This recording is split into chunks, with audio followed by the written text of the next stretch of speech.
Esta mañana en rueda de prensa en Casa Jalisco, tanto el gobernador como el secretario de Educación, acompañado incluso del rector de la Universidad de Guadalajara, anunciaron que los libros de texto sí se van a repartir aquí en Jalisco después de una revisión de expertos y porque también no hay ningún impedimento jurídico. Para hablar de este tema, porque lo conoce, porque formó parte también de estas mesas de trabajo, le agradecemos a Mara Robles.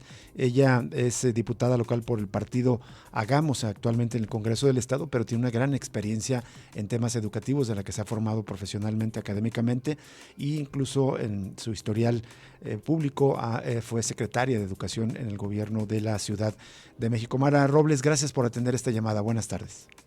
Hola, querido Rubén, con mucho gusto. ¿Cómo están? Bien todo, muchas gracias, Mara. Te Qué agradecemos que bueno, me nos alegra. tomes esta llamada. Bueno, ¿qué fue lo que tú conociste de parte en estas mesas de trabajo que llevó a tomar esta decisión de que sí se reparten los libros de texto aquí en Jalisco, Mara? Bueno, lo principal fue que el rector de la universidad tomó una decisión muy relevante, no mantenerse al margen. Como lo dijo en la rueda de prensa el día de hoy en Casa Jalisco, pues es un asunto de educación básica y pudo haber dicho, está tan polarizado, está tan sucio el debate, que para qué me meto.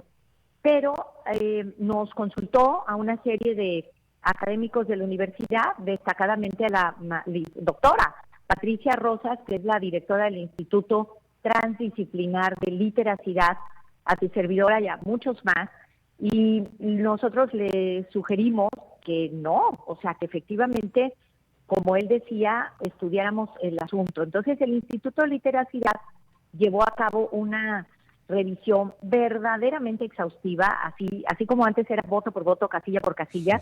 Aquí fue letra por letra, hoja por hoja de todos los libros, y generó información muy relevante. Y consulté yo también en seminario con destacados investigadores a nivel nacional e internacional, y llegamos a la conclusión de que las erratas en efecto son muchas, lo cual pues habla de prisa y de descuido, y también algunos abusos y sesgos ideológicos y partidistas que deberían ser inadmisibles en un libro de texto.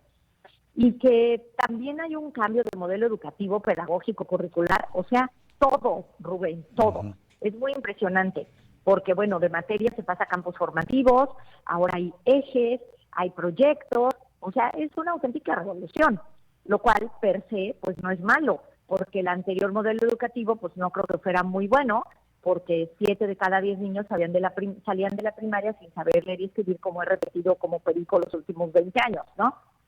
Y entonces también valoramos que esos errores, esos sesgos y esa revolución pues no eran suficiente argumento para no distribuir los libros de texto, porque como todos sabemos, pues es la manera en la que se guía un niño, su maestro y su padre o madre de familia o tutor para saber por dónde caminar, y que los libros pues tienen que corregirse, tienen que mejorarse, pero que sinceramente era erróneo no distribuirlos. Así que bueno, con esa postura acudimos a una primera reunión con el gobernador del estado, después a otra con el secretario de Educación, pero estoy hablando con sendas presentaciones, con muchísimo trabajo detrás, y también se nos pidió opinión sobre la parte jurídica, sobre si efectivamente el amparo tendría que seguir siendo vigente en el caso de Jalisco. Y bueno, también los abogados de muy distintas dependencias de la universidad, además el abogado general y otras personas que consultamos en la Ciudad de México, aclararon que una vez que se presentaron los programas sintéticos, 2 semanas antes de que lanzaran los libros de texto, lo cual no es bueno, pero finalmente ya están ahí legalmente, no había impedimento. De tal manera que nos decantamos por apoyar fuerte el hecho de que los libros se distribuyeran. Y bueno, en esta ocasión, afortunadamente, el Sistema de Mejora Continua para la Educación, el CIMejora, votó a favor de esta opinión, y pues aquí estamos. La verdad, yo me siento súper satisfecha, muy emocionada de haber empujado a que esto ocurriera, no sin preocupación de que los errores se corrijan, de que los sesgos se se ponderen, se aquilaten y de que lo que pongamos por encima de todo pues sea el interés superior de los niños. Pues ellos literalmente qué culpa tienen. Eso es en resumen. Mara, tú formas parte del Si Mejora y porque entiendo que ahí por amplísima mayoría de 40 de 42 votaron a favor y también hablaba el secretario de Educación Juan Carlos Miramontes que hubo una encuesta muy extendida con maestros y que la mayoría votó a favor de entregar los libros de texto.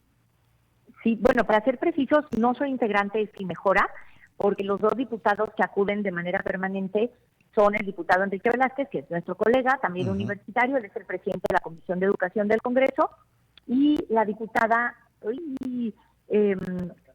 Gabriela Cárdenas, que es de la Comisión de Innovación. Ellos son los que van de manera permanente, pero el Si Mejora puede tener invitados especiales, y en este caso la doctora Patti y yo fuimos invitadas especiales con derecho a voz, y efectivamente los que sí tenían derecho a voto votaron todos a favor de la resolución, que decía que a pesar de los errores se distribuyan los textos, los libros de texto, y también votaron a favor de que coincidían con que el problema judicial estaba resuelto. Claro que ya sabemos que las resoluciones judiciales no se votan, pero digamos votaron a favor del criterio que interpreta que la resolución no afecta a los estados, porque al final de cuentas literalmente los estados solo son los repartidores, ¿sí? O sea, la controversia en todo caso está contra la SEP, y si la SEP te ordena que tú repartas, pues es problema de la SEP si cae en desacato. Pero yo creo que desde luego que hay que respetar la ley, pues soy diputada, no más faltaba, pero sí creo que estábamos ante un problema mucho mayor, que es el problema educativo. Como tú bien lo has dicho, aquí de lo que se trata es de que si los niños ya venían muy mal de antes de la pandemia, empeoraron en la pandemia, y ahora los dejábamos sin libros de texto, eso era gravísimo.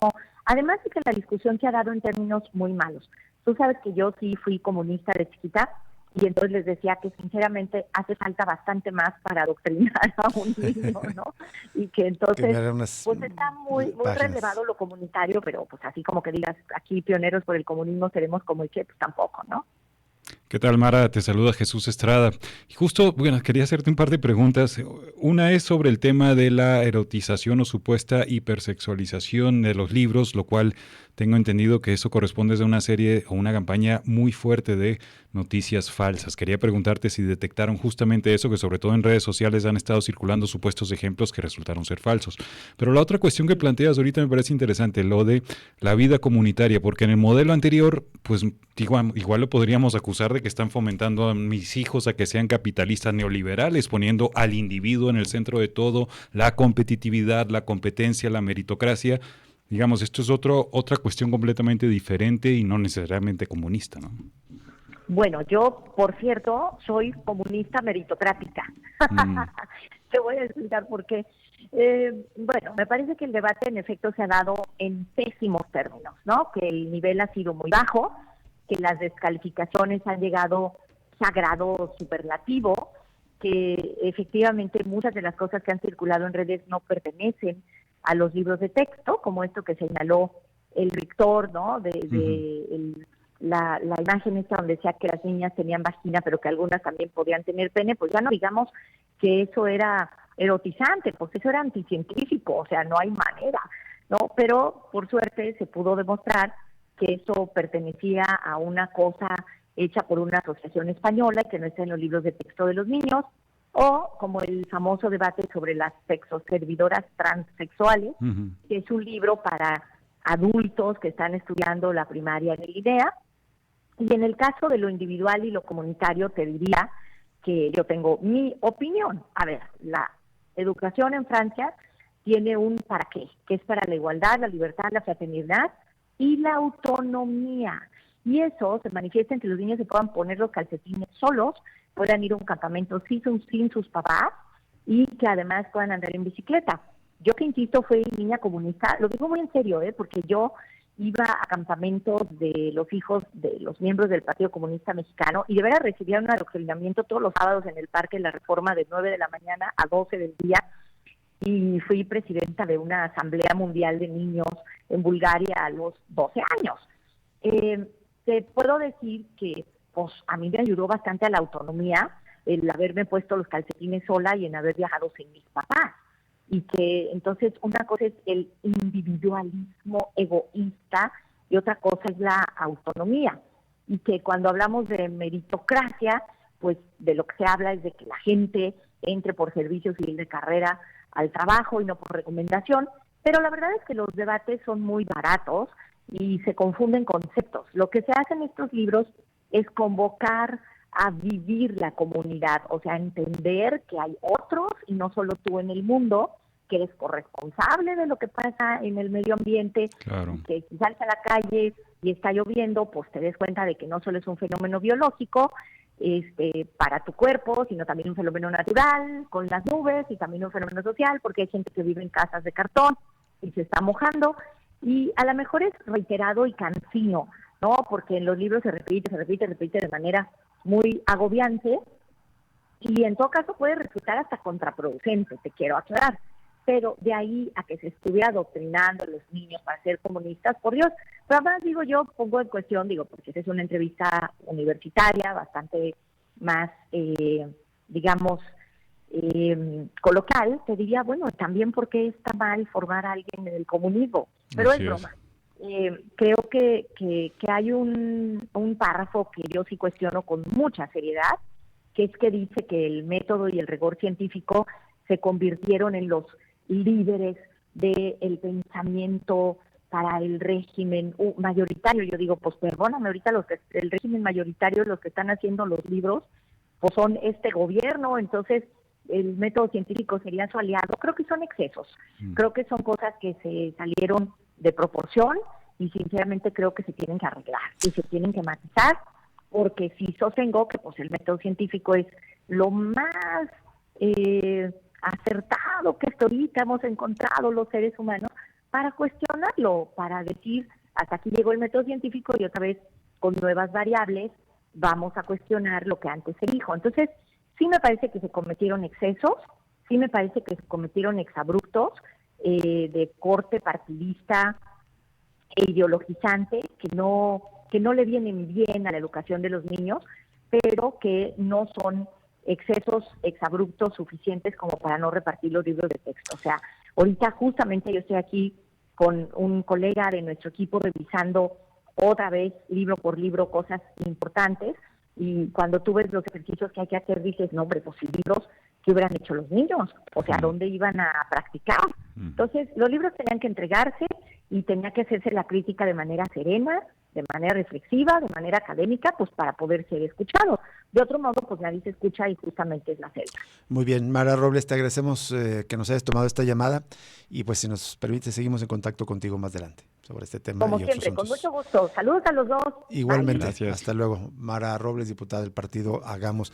Bueno, brevemente el gobernador dijo, en conclusión, legalmente no existe un impedimento para la distribución de los libros de texto gratuitos autorizados por la Secretaría de Educación Pública del Gobierno Federal y por el contrario, el Gobierno del Estado está obligado a su distribución de manera oportuna, completa, amplia y eficiente. Y también hubo una intervención importante todas son importantes, pero un énfasis importante que hizo el rector de la Universidad de Guadalajara. Dijo, quiero ser categórico, sobre todo para la tranquilidad de los padres y madres de familia. Es falso que haya erotización o hipersexualización de los niños. Expresó al mostrar varios casos que se han realizado en redes sociales y que resultaron ser falsos. Solo por dar un ejemplo, hay quienes afirman que se promueve la ideología de género por una ilustración que dice la mayoría de las chicas tenemos vulva y algunas tenemos pene, pero lo cierto es que esa ilustración no existe en los libros de texto. Se trata de un folleto que una ONG estuvo distribuyendo en España. Como eso, hubo más fake news, más noticias falsas en torno a los libros de texto y por lo tanto hizo 5 recomendaciones el rector de la Universidad de Guadalajara para los maestros y mejorar las herramientas educativas a favor de los niños. Dejamos también en las redes un comunicado de la Coordinadora Nacional de Trabajadores de la Educación que me parece que trae un buen posicionamiento. Dice, la educación no debe ser un botín para la clase política, es una crítica a todos los partidos. Lo compartimos en redes. Y también dónde se está repartiendo y dónde no, en qué estados sí se dejó de repartir por los recursos jurídicos. Vamos a la pausa y volvemos para cerrar Cosa Pública 2.0.